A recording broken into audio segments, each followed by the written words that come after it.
Hello guys, welcome to my YouTube channel. So right now we're going to show you how to install the Honda CB650R brake lever. So we have as you could see, our brake lever is a color titanium with its logo CB650R. So unahin natin is for sure, of course, for the clutch. So for the clutch, this one. So I'll show you how to install the clutch left lever. Okay. So before that, we need these tools. The number 10 close wrench. Okay?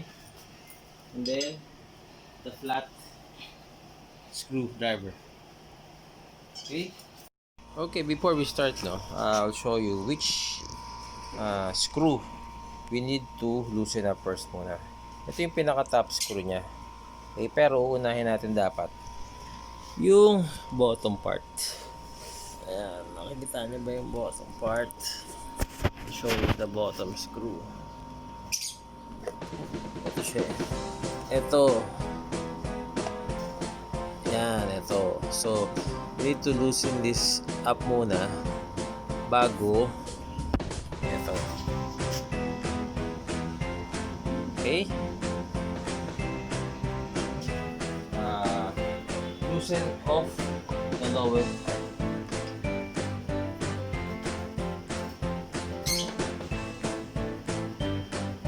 Okay. Then, loosen the top screw.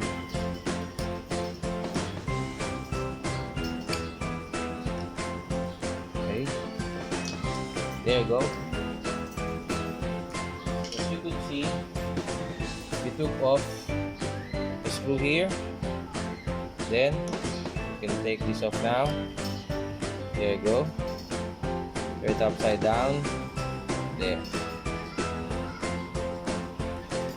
So before that, to make it easier for you, we need to loosen this one as well. There.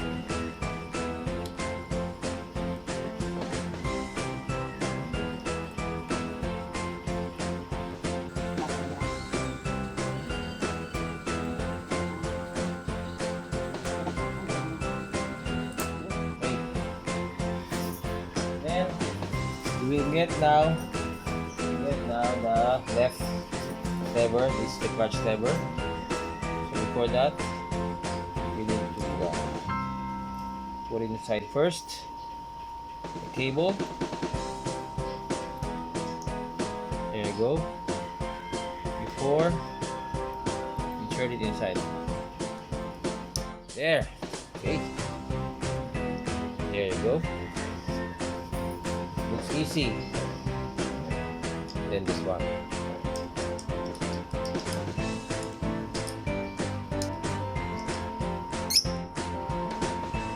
Okay, off mo muna. Okay. So, tighten this down.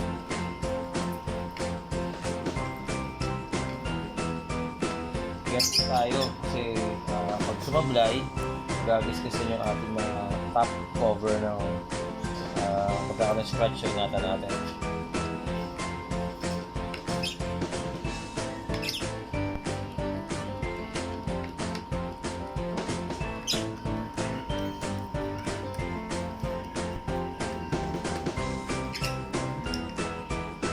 Okay. Then, the lower part na nut. Ano ba? Okay.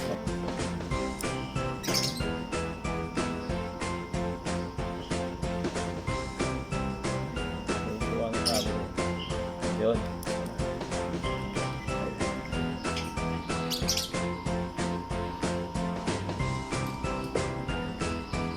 Number 10.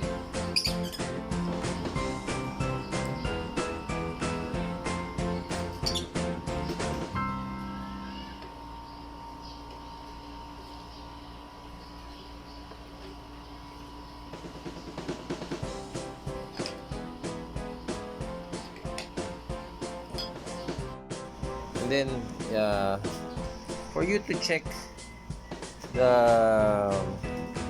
if you did the proper installation, check nyo kung ganito siya mag-play. So, supposedly like this. Yan. Pag kindik mo siya ganun, babalik siya. Okay? So, dapat ganyan. Ha? Kasi pag hindi, nag-stuck na ganyan, should be may mali. So, should be pag binitawan nyo ganun. Okay? Okay. Same on the left lever, the clutch. Here at the right, we start from the bottom. From the bottom nut. There. Yan. Madali na siya maluwagan. Then, the clutch.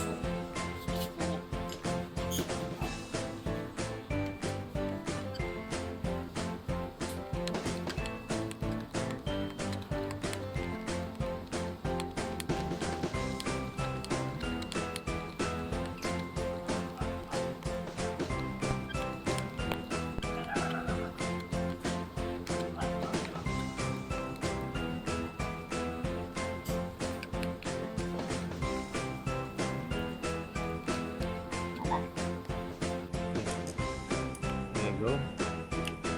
Okay. Okay. So, next. Just need to slide it inside. Like how we pulled it.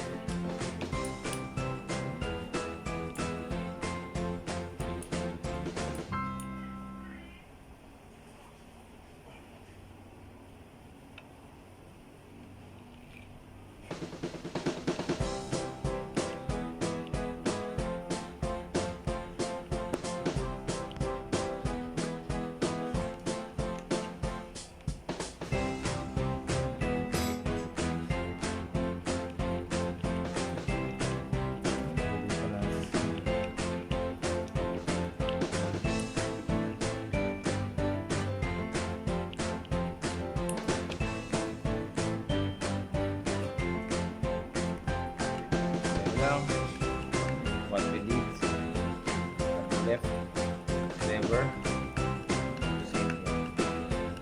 it's easier here guys kasi wala siyang cable na naka-attach, so plug and play mo. Save, number 10.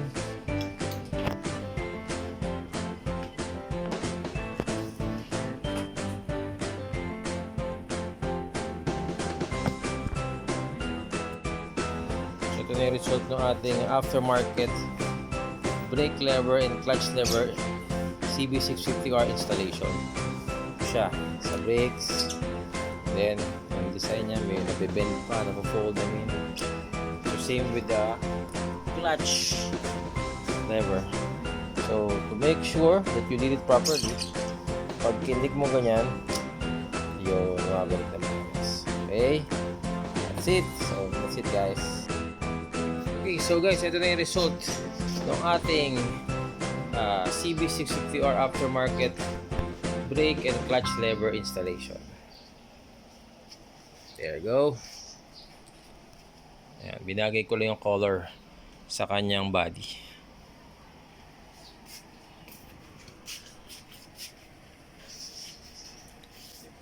Okay, thanks for watching. Bye-bye.